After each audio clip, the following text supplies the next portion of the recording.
მოგესალმებით კოლეგებო, ვიწყებთ იურიდიულ საკითხთა კომიტეტის ხდომას. დღის ეს რიგით გათვალისწინებულია მხოლოდ ერთი საკითხი.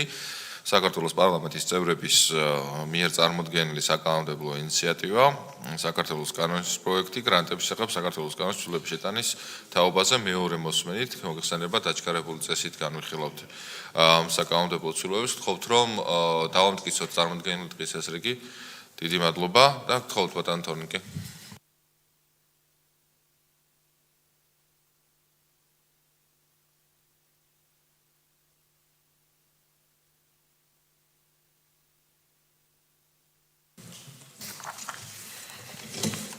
კოლეგებო, განვაგრძოთ მუშაობა, როგორც აღინიშნა, განვიხილავთ გრანტების შესახებ საქართველოს კანონში ცვლილებას.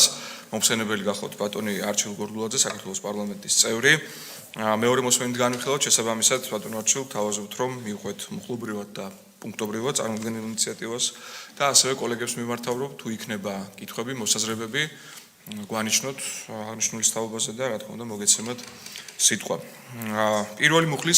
პირველი პუნქტი ან შეგიძლიათ პატარა შესავალი გააკეთოთ თუ კი უკვე არის ასე ვთქვათ პროექტში ასახული ცვლილებები და შემდგომ გადავიდეთ. მადლობა კოლეგებო, მეორე მოსმენით განსახილველად წარმოგიდგენთ გრანტების შესახებ საქართველოს კანონში ცვლილების შეტანის თაობაზე საქართველოს კანონის პროექტს, როგორც მოგეხსენებათ, აღნიშნული ცვლილება გულისხმობს დაზუსტებას, რომელიც ისედაც სამართლებრივი ლოგიკიდან გამომდინარეობდა, რომ კონკრეტული ჩანაწერი არ ვრცელდება საქართველოში აკრედიტებულ დიპლომატიურ წარმომადგენლობაზე, საკონსულო დაწესებულებასა და საერთაშორისო ორგანიზაციების წარმომადგენლობაზე. ეს არის პირველი პუნქტი. აღნიშნულ პუნქტში ცვლილებები მეორე მოსმენის ფარგლებში არ განხორციელებულა. კი ბატონო, მეორე პუნქტი დაემატა საქართველოს წარმოდგენილ კანონ პროექტს, რომელიც გულისხმობს, რომ გრანტების შესახებ კანონით მოგეხსენებათ, რომ განსაზღვრულია რამდენიმე ორგანიზაცია, რომლებზედაც კლასიკური გრანტის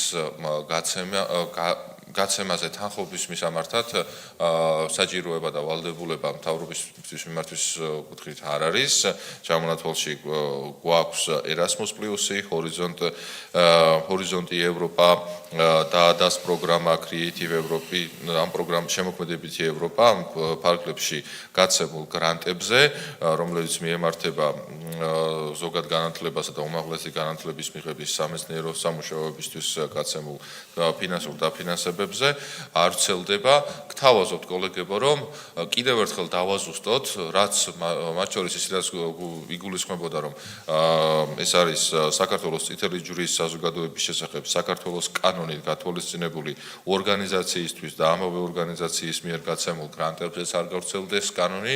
მოგეხსენებათ, რომ სახელმწიფოს მიერ დაფუძნებულ პირებზე ისედაც არ ვრცელდებოდა და კანონით საქართველოში დაფუძნებული არის კონკრეტული IP, რომელიც არის წითელი ჯვრისა და წითელი ნახევარმთვარის ორგანიზაციის წევრი და მათზე პირდაპირ ჩანაწერი იყოს მეტი სიცხადისთვის, რომ გრანტების შესახებ კანონი არ ვრცელდება და ამავდროულად დავაზუსტოთ, რომ საფინანსო საკრედიტო ინსტიტუტის მიერ გაცემულ გრანტებზეც არ ვრცელდება გრანტების შესახებ კანონი. იგულისხმება აქ მაგალითად მსოფლიო ბანკის მიერ გაცემული გრანტი, რომელიც როგორც წესი ყოველთვის ეს არის სასესხო ხელშეკრულების თანმდევი გრანტია და შესაბამისად აქაც სუვერენიტეტის დარღვევის რისკები მინიმალურია, დაბალია და შესაბამისად კანონითვე გათვალისწინებული იყოს, რომ აღნიშნულ გრანტებს არ დასჭირდეს შეთანხმება საქართველოს მთავრობასთან, იმიტომ რომ როგორც წესი ხშირად ასეთი ისედაც თანხმდება სხვა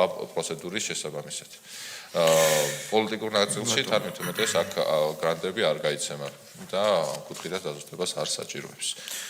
კი ბატონო, მეორე პუნქტზე ხომ არ არის პირველი მუხლისა? ეს კითხვა მეკითხება. ბატონო არჩილ, წითელი ჯვარი და ამ შემთხვევაში წითელი ნახევარმთვარიც იგულისხმება. მოიცავს მთლიანად, ხო, ამას?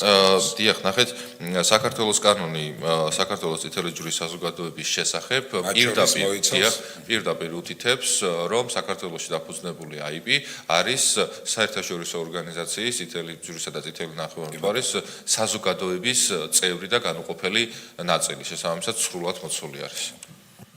სხვა კითხვები, მოსაზრებები ხომ არ არის? კი ბატონო, მეორე მუხლი, რომელიც ამოქმედების ვადებს ეხება, ცვლილების გარეშე გახლავთ წარმოდგენილი. კი ბატონო, ამ შემთხვევაშიც კითხვები, მოსაზრებები არ არის დარბაზიდან, შესაბამისად საკითხი განხილულია. მადლობთ ბატონო არჩილ. მადლობა.